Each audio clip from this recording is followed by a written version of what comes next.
சரி, இப்ப 1.9 பேரின சூழல் காரணிகள் வணிகங்களில் ஏற்படுத்தும் தாக்கம். பேரின சூழல் காரணிகள் என்னென்னு சொல்லிட்டு நாங்க பார்த்திருப்போம். இங்கேயும் பார்க்கலாம். ஒன்று பொருளாதார சூழலா இருக்கலாம், அல்லது அரசியல் சூழலா இருக்கலாம், அல்லது சட்டச்சூழல், தொழில்நுட்ப சூழல், மக்கள் சூழல், இயற்கை சூழல், சமூக கலாசார சூழல், பூகோளமயமாக்கல் அல்லது பூகோளமய சூழல்னு சொல்லுவோம். இது ஒவ்வொன்றும் என்னென்னு பார்த்துட்டு இதன் மூலமாக என்னென்ன வாய்ப்புகள், என்னென்ன அச்சுறுத்தல் இருக்குன்னு சொல்லி பார்த்தோம்னா இந்த விடயம் என்ன செஞ்சிடும், முடிஞ்சிடும். நாங்க என்ன செய்யலாம், அடுத்த 2வது யூனிட்டுக்கு வெற்றிகரமாக போயிடலாம். சரிதான பிள்ளைகள்? ரைட். அப்ப நாங்க இங்க பார்ப்போம். முதலாவது இருக்கக்கூடிய அரசியல் சூழல் தான் என்ன. அரச பிரதித்துவ நிறுவனங்கள் தற்போது பதவி வகிக்கின்ற அரசின் அரச கொள்கைகள் என்பன வணிகங்களுடைய தாக்கத்தை ஏற்படும். இப்ப அரசாங்கத்தினுடைய இப்ப நடைமுறையில இருக்கக்கூடியவர்களால உங்களுக்கு என்ன மாதிரியான கொள்கைகள் நடைமுறைப்படுத்தப்படுது, அந்த கொள்கைகள் மூலமாக என்ன பிரச்சனைகள் வருது என்ற அடிப்படை. உதாரணமாக அரசின் முன்மாதிரிகளும் கொள்கைகளும் திறந்த பொருளாதார கொள்கைகள், அதே மாதிரி வரிகள் சம்பந்தமான விஷயங்கள்ல அரசியல் ரீதியாக ஏதாவது கதைப்பாங்களா இருந்தால் இவைகளினால் ஏற்படும் வணிக சந்தர்ப்பங்களின் ஊடாக பயன்களை பெற்றுக் கொள்வதற்கு அச்சுறுத்தல்களுக்கு மோங்கொடுப்பதற்கும் வணிகங்கள் முயற்சிக்க வேண்டும். ஆகவே பொருளாதார ரீதியாக மூடிய பொருளாதாரத்தை பின்பற்றுவாங்கன்னா அது அச்சுறுத்தல். திறந்த பொருளாதாரம்ங்கிறது ஒரு வாய்ப்பு அந்த அடிப்படையில். அதே மாதிரி சட்டச்சூழலை பாத்தீங்கன்னா நிறைய சட்டங்கள் இருக்கு. அரசின் கட்டளை சட்டங்கள், விதிக்கப்படுகின்ற சட்ட விதிகள் என்பன நாட்டில் உள்ள வணிகங்களில் தாக்கத்தை ஏற்படுத்தும். இப்ப இலங்கை தரச்சட்டத்தை பாத்தீங்கன்னு சொன்னா ISO சான்றிதழ்களை வழங்கும். சாரி, ஸ்ரீலங்கா ஸ்டாண்டர்ட், அதாவது SLS. அதே மாதிரி தொழிலாளர்களுக்கான சட்டத்திட்டங்கள் இருக்கு, நுகர்வாளர்களுக்கான சட்டத்திட்டங்கள் என்றுட்டு எக்கச்சக்கமான சட்டங்கள் இருக்கு. அப்ப இந்த சட்டங்கள் இறுக்கமாக்கப்படுமா இருந்தால் அது நிறுவனத்துக்கான அச்சுறுத்தல். அதுல தளர்வுகள் அல்லது ஏதாவது நன்மைகள் கொண்டு வரப்படுமாக இருந்தால் அது என்னவா இருக்கும், அது வாய்ப்பாக காணப்படும். பொருளாதார சூழல் வணிகங்களின் வாழ்த்தன்மையில் மக்களின் செயற்பாட்டு சக்தி தாக்கத்தை ஏற்படுத்துவதுடன் வணிக நடவடிக்கைகளுக்காக ஏற்க வேண்டிய அல்லது ஏற்படும் கிரயமும் பொருளாதார காரணியின் மீது தாக்கத்தை ஏற்படுத்தும். அதனால பொருளாதார காரணியாக சில விஷயங்களை நாங்க பார்க்கலாம். பணம், பணவீக்கம், விலை, வட்டி வீதம், மொத்த தேசிய உற்பத்தி GDP, வேலை வாய்ப்பு, வாழ்க்கை செலவு, வருமான பகிர்வினோடு காணப்படுகின்ற முரண்பாடுகள், சேமிப்பு, முதலீடு, இப்படியான விஷயங்கள் எல்லாம் பொருளாதார சூழல். பணவீக்கம் அதிகரிக்குமாக இருந்தால் ஒரு பொருளினுடைய விலை தொடர்ச்சியாக அதிகரிச்சுட்டே போகும். அப்ப அது ஒரு அச்சுறுத்தல். சோ பணவீக்கம் குறையுமா இருந்தால் அது வாய்ப்பு. மொத்த தேசிய உற்பத்தி அதிகரிக்குமாக இருந்தால் அது வாய்ப்பு. வேலை வாய்ப்பு அதிகரிக்குமா இருந்தால் வாய்ப்பு. ரைட். வாழ்க்கை செலவு குறைவடையுமாக இருந்தால் அது ஒரு வாய்ப்பு. சரியா? அதிகரிக்கும்னா மக்கள் என்ன செய்ய மாட்டாங்க, பொருட்களை வாங்க மாட்டாங்க. அது ஒரு நிறுவனத்துக்கான அச்சுறுத்தல். இப்படியான விடயம். சரிதானே பிள்ளைகள்? அதே மாதிரி சமூக கலாச்சாரத்தை பாத்தீங்கன்னா தனிநபர்களிடம் காணப்படுகிற நம்பிக்கைகள், பெருமானங்கள், சமூக விழுமியங்கள் என்பன சமூக கலாச்சார சூழல். அப்ப ஒவ்வொரு தனி மனிதனுடைய நம்பிக்கை, அவர் எந்த மதத்தை பின்பற்றார் அல்லது எந்த விஷயத்தை நம்புறார் என்ற அடிப்படையில அது மாறுபடும். அதே மாதிரி அவருடைய பழக்க வழக்கங்கிற அடிப்படையில என்ன செய்யும், வணிகத்துல வாய்ப்பு அச்சுறுத்தலை ஏற்படுத்தும். மரபுகள், சம்பிரதாயங்கள், அதே போன்று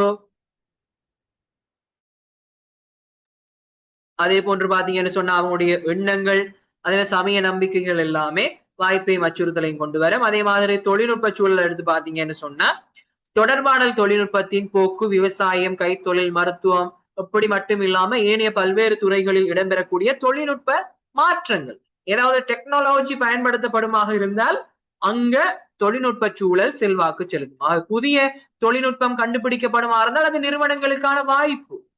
தொழில்நுட்பம் கிடைக்கல, பழைய விஷயத்தை தான் பயன்படுத்திட்டே இருக்கிறாங்கன்னா அது அவங்களுக்கான அச்சுறுத்தலாக இருக்கும். அதே மாதிரி மிக வேகமாக தொழில்நுட்பம் மாற்றமடைகிறது.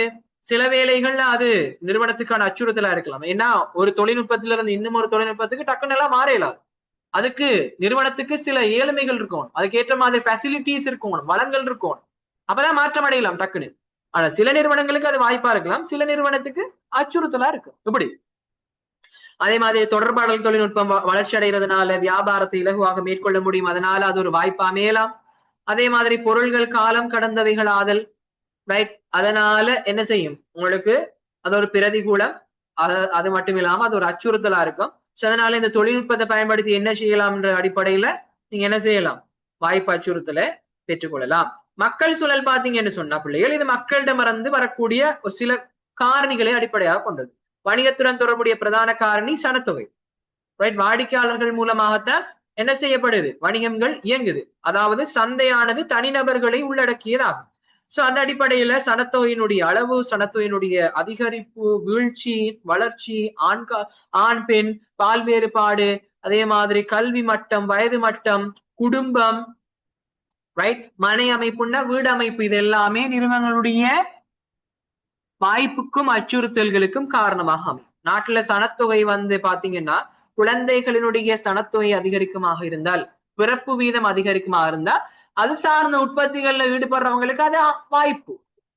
அதே மாதிரி வயது முதிர்ந்தவர்களுடைய எண்ணிக்கை அதிகரிச்சுட்டு வருதுன்னா, வயது முதிர்ந்தோர் சார்ந்த உற்பத்திகள்ல ஈடுபடுறவங்களுக்கு அது ஒரு வாய்ப்பு. ரைட், இப்படியாக அதே மாதிரி ஆண் பெண் வேறுபாடின் அடிப்படையில அவங்க பயன்படுத்துகின்ற பொருளின் அடிப்படையில பாத்தீங்கன்னு சொன்னா அதுக்கேற்ற மாதிரி செல்வாக்கு செலுத்து. சரிதான பிள்ளைகள்? அதே மாதிரி ஒரு குறிப்பிட்ட சனத்தொகையினர் போராட்டம் நடத்துறாங்கன்னா அது அச்சுறுத்தலாக மாறும். இப்படியான விஷயங்களை மக்கள் சூழல்ல இருந்து பார்ப்போம். அதே மாதிரி இயற்கை சூழல்னா இது இயற்கையோடு தொடர்புபட்டதாக இருக்கும். இயற்கை வளங்களுக்கு ஏற்படும் பாதகமான நிலைமை தொடர்பில் இன்று பூகோள ரீதியில் அவதானம் செலுத்தப்பட்டு வருகிறது. உலகில் கூடுதலான நாடுகளில் இடம்பெறும் வணிக செயற்பாடுகள் காரணமாக காற்று, நீர், மண் என்பன மாசடைந்துள்ளன. இயற்கை சூழலை சிறப்பாக நிலைமையினை பேணி வணிக கர்மங்களில் ஈடுபடுவது தொடர்பிலான சட்டத்திட்டங்கள் உருவாக்கப்பட்டுள்ளன. சோ இயற்கை சூழலில் ஏற்படுகின்ற மாற்றங்கள் வணிகங்களின் கர்மங்களில் தாக்கத்தை ஏற்படுத்தும். சோ இயற்கை வளங்களை நாங்க சிறந்த முறையில கண்டுபிடிப்போமாக இருந்தால் அது வாய்ப்பு. காலநிலையில் ஏற்படக்கூடிய மாற்றங்கள், இப்ப உதாரணத்துக்கு மழை காலமாக இருந்ததுன்னா மழை காலத்துல இந்த ஸ்வெட்டர் உற்பத்தி செய்யறார்கள், அல்லது இந்த ரெயின் கோட் உற்பத்தி செய்யறார்கள், குடை உற்பத்தி செய்யறாக்களுக்கெல்லாம் அது வாய்ப்பா இருக்கு. அதே மாதிரி இந்த பூமியினுடைய அமைவிடத்தின் அடிப்படையில என்ன செய்யும், சில பல வாய்ப்பும் அச்சுறுத்தலும் இருக்கு. அதே மாதிரி இயற்கை அழிவுகள் மூலமாக நிறுவனத்துக்கு என்னது அச்சுறுத்தல் ஏற்படும். இந்த அடிப்படையில இத பார்ப்போம். அடுத்தது பூகோள சூழலை பாத்தீங்கன்னா பிள்ளைகள், இது பூகோளமயமாக்கலோடு தொடர்புபட்டதாக இருக்கு, சர்வதேசத்தோடு சம்பந்தப்பட்ட விடயமா இருக்கு. பூகோளமயமாக்கல் காரணமாக நாடுகளிடையே பொருட்கள் சேவைகளுடைய பரிமாற்றம் கூடுதலாக இடம்பெறுவதற்கான சந்தர்ப்பம் கிடைத்திருக்கு. அப்ப எங்கட நாட்டுக்குள்ள மட்டும் வியாபாரம், வர்த்தகம், வணிகம் எல்லாம் இடம்பெறாம சர்வதேச அளவுலையும் இடம்பெறுது. அத்துடன் தனிநபர்களின் கலாச்சாரமும் மாற்றங்களுக்கு உட்படுகிறது.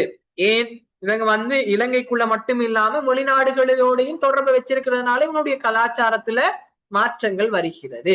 இதன் காரணமாக பல்வேறு பொருட்கள் சேவைகள் உலக சந்தையில் இடம்பெற்றுள்ளமையினால் பாரிய போட்டியினை காணக்கூடியதா இருக்கு.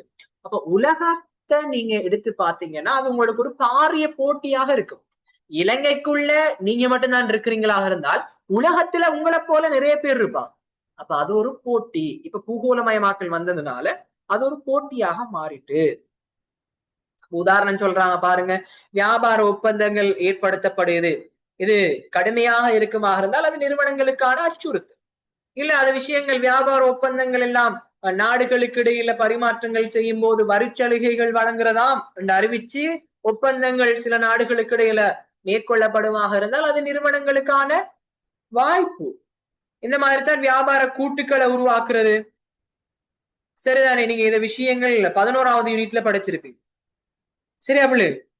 இந்த விடயம் 11வது யூனிட்ல படிக்கணும். சரியா? இன்னும் படிக்கல, சாரி, இன்னும் படிக்கல. 11வது யூனிட்ல நீங்க படிப்பீங்க. சரியா? அதுவே மற்ற பெச்சாக்களாக இருந்தால் நீங்க என்ன செஞ்சிருப்பீங்க, படிச்சிருப்பீங்க. இது திருப்பி ரிவைண்ட் பண்றதுக்காக வருவீங்க. அது என்னன்னு விரிவாக நாங்க இந்த விஷயங்களை நாங்க 11வது யூனிட்ல பார்ப்போம். இப்ப நார்மலா உதாரணத்துக்காக பார்ப்போம். உலக அமைப்புகள் உருவாகிறது. WTO, வேர்ல்ட் ட்ரேட் ஆர்கனைசேஷன், அதே மாதிரி ADB, உலக அதாவது ஏசியன் பேங்க், ஆசிய அபிவிருத்தி வங்கி, இப்படியான நிறைய அமைப்புகள் இருக்கு. அதே மாதிரி சர்வதேச ரீதியான சில சட்டங்கள் இருக்கு. இப்ப இப்படியான விடயங்கள் பூகோள சூழலுக்குள்ள வரும். கேள்விகள் டிரெக்டா கேட்க மாட்டாங்க, நான் ஏற்கனவே சொன்ன மாதிரி தான் கதைப்பாங்க. இப்படியான ஒரு வியாபார உடன்படிக்கை ஒன்று ஏற்படுத்தப்படுகிறது. சோ இதுல எந்த சூழல் சம்பந்தப்படுது அப்படின்னு கேட்டா நீங்க பூகோள சூழல் அறிந்து கொள்ளக்கூடிய மாதிரி இருக்க வேணும். சரிதான பிள்ளைகள்? இந்த அடிப்படையில வாய்ப்பும் அச்சுறுத்தலும் உங்களுக்கு கிடைக்கும். சோ பேரினச்சூழல் காரணிகள் வணிகத்தில் ஏற்படுத்துகின்ற தாக்கங்களை உதாரணங்கள் சிலவற்றின் உதவியுடன் பின்வருமாறு தெளிவுபடுத்த முடியுமா? அப்போ ஒவ்வொன்றுக்கும் ஒவ்வொரு உதாரணங்கள் தந்திருக்காங்க. சோ இதை பார்த்துட்டீங்கன்னா உங்களுக்கு பூரணமான ஒரு நாலேஜ் வந்துடும். அப்ப பாப்போம் நாங்களும் ஒவ்வொன்றா. முதல்ல மக்கள் சூழல் எடுத்து பாத்தீங்கன்னா சனத்தொகை அதிகரிக்கின்றமை காரணமாக பொருட்கள் சேவைகளுக்கான கேள்வி அதிகரித்து வணிகங்களுக்கான சந்தர்ப்பங்கள் உருவாறது. சரியா?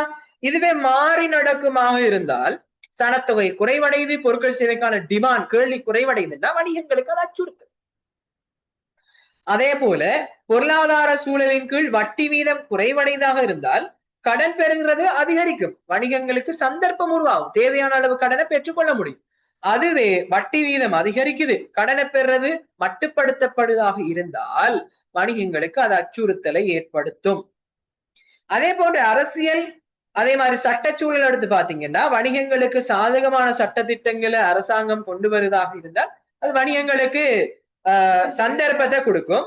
அதே மாதிரி வணிகர்களுக்கு பாதகமான சட்ட திட்டங்கள் விதிக்கப்படுமாக இருந்தால் அது வணிகர்களுக்கு அச்சுறுத்தலை கொடுக்கும். அதே போல பெரும்பாலும் பேரின சூழல் காரணிகளால அந்நிய சூழல் காரணிகளில் தாக்கத்தை ஏற்படுத்துவதனூடாக வணிகங்களுக்கான வாய்ப்புகளையோ அல்லது அச்சுறுத்தல்களையோ நாங்க பார்க்கக்கூடிய மாதிரி இருக்கும். சரிதான பிள்ளைகள்?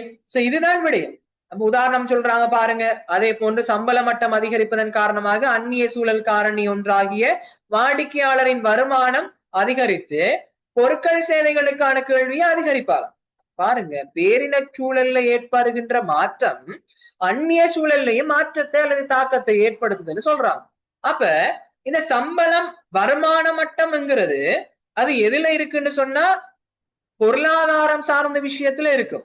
ரைட்? அந்த பொருளாதாரம் சார்ந்த அந்த பேரின சூழல் காரணி இந்த வாடிக்கையாளர்னு சொல்லக்கூடிய அந்நிய சூழல் காரணியோட மாற்றத்தை ஏற்படுத்துதா எந்த அடிப்படையில் பார்த்திருக்கு. அதே மாதிரி பொருட்கள் சேவைகளுடைய விலை மட்டம் அதிகரிப்பதன் காரணமாக வழங்குனர்களால் வழங்கப்படும் பொருட்கள் சேவைகளுடைய விலை மட்டங்களும் உயர்வடையும். சோ இது அச்சுறுத்தல்.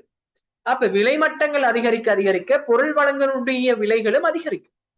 ரைட்? அப்ப பேரின சூழல்ல காணப்படுகின்ற பொருளாதார சூழலினுடைய மாற்றம் அந்நிய சூழல்லையும் மாற்றத்தை ஏற்படுத்துதா?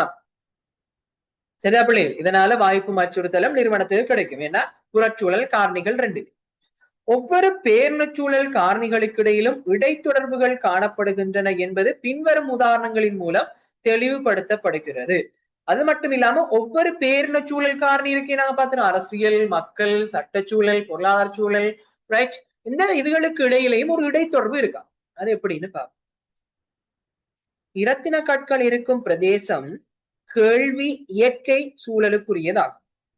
எனினும் அதனை வணிக கர்மம் ஒன்றாக மாற்றும் பொழுதோ சட்ட அங்கீகாரத்தை அவர் என்ன செய்யணும்? பெற்றுக் கொள்ள வேண்டும். சோ அங்க சட்டச்சூழலும் வருது, இயற்கை சூழலும் வருது. அப்ப ஒன்றிணையுது. வணிக வங்கிகள் வாடிக்கையாளர்களுக்கு வசதிகளை வழங்குவதற்கான நவீன தொழில்நுட்ப கருவிகளை தன்னியக்க செலர் இயந்திரம் ATM பொறுத்துறாங்களா? மத்திய வங்கியின் அனுமதியினை பெற்றுக்கொள்வது கட்டாயம். அப்போ ஒரு தொழில்நுட்பத்தை கொண்டு வரக்குள்ள சட்ட ரீதியாக ஒரு அனுமதியை பெறணும்ங்கிறது ஒரு விஷயம். சட்டமும் தொழில்நுட்பமும் இங்க ஒன்றிணையுது. இதற்கமைய பேரின சூழல் காரணிகள் வெவ்வேறான விளக்கப்பட்டாலும் கூட இவற்றுக்கு இடையில ஒரு இடைத்தொடர்பு காணப்படுகிறதுங்கிறது எங்களுக்கு தெளிவாக தெரிகிறது. சரிதான பிள்ளைகள்? அப்ப இதுதான் இந்த விடயங்களாக காணப்படுகிறது. சரிதானே? அப்ப இந்த விடயங்களை பார்த்துட்டோம்னா மொத்தமாக நாங்க எத்தனை தேர்ச்சிகள் பார்த்திருக்கிறோம்? 1.9 1.9 வரைக்கும் நாங்க பார்த்து முதலாவது யூனிட்டை கம்ப்ளீட் பண்ணிட்டோம். சோ நாங்க அடுத்ததாக பார்க்க வேண்டியது இரண்டாவது யூனிட் 2.1 இருந்து நாங்க பார்க்க வேண்டியதாக இருக்கு.